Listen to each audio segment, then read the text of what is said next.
Now the best part of Pokemon Go has to be showing all your friends your rarest and coolest Pokemon, right? That's why today I want to talk to you guys about the rarest Pokemon in Pokemon Go. Whether it be specific event glitches or just time that it would take to grind it out, here are some of the rarest Pokemon you could ever obtain in Pokemon Go. Starting off with Volcarona.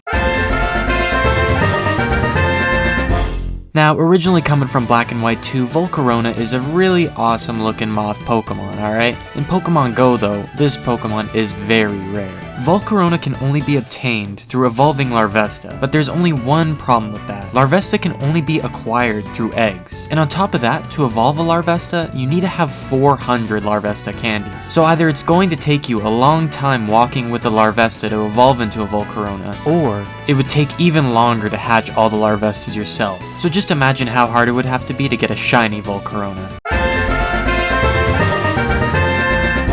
Up next, we have Shiny Detective Pikachu. Now, a standard Detective Pikachu isn't super rare, because there was an event back in 2023 for the Detective Pikachu game that was about to launch on the Switch.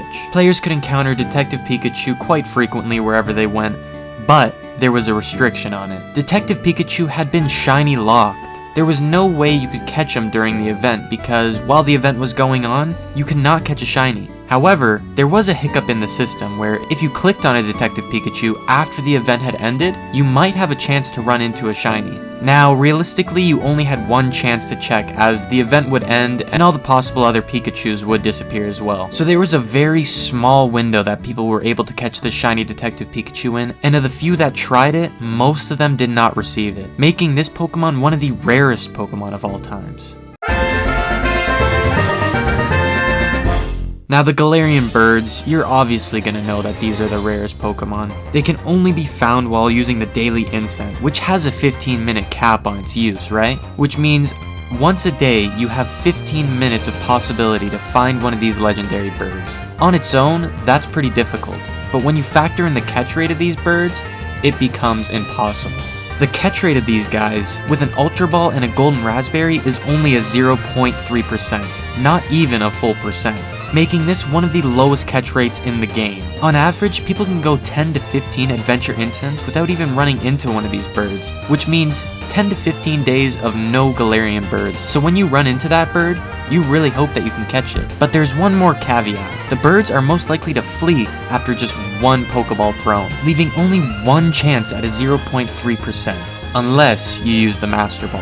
And so far, the Galarian birds are the only real use for a Master Ball in the game, because a shiny legendary can be caught at a gym using only one Pokeball, and most other Pokemon are not guaranteed to run away that easily. So if you ever run into one of these birds, make sure that you catch it. Now, Zygarde itself in its 10% form is pretty easy to come across. In fact, you just have to do a few simple tasks to get your first one. Most people who were active in the 2023 event already have it, and it's not rare at all to have. But the Zygarde Complete version is a totally different animal. This isn't a Pokemon you can grind out in a day and fully evolve. No. You need to collect a total of 250 Zygarde cells, and you're limited to only 3 per day, which means for a very dedicated player, it would still take 84 days to receive the fully evolved version. That's 84 days of doing routes every day and just hoping that a Zygarde sells at the end of it. Because again, it's not a guarantee that you're going to get one. Routes themselves can be a 10 to 15 minute walk if you're not riding a bike or skateboard, so it can definitely take a long time to get this Pokemon, which makes this Pokemon a true testament to your will of the game. If you own the 100% form of Zygarde, it shows that you have put in the work. Well, that's all I got for you guys today. I hope you enjoyed the video. If there's any Pokemon I left out that you think I should include in the next video, let me know, because I might do a few of these if this video does well. Other than that, thank you for watching. If you liked the video, give it a thumbs up, and I'll see you in the next one.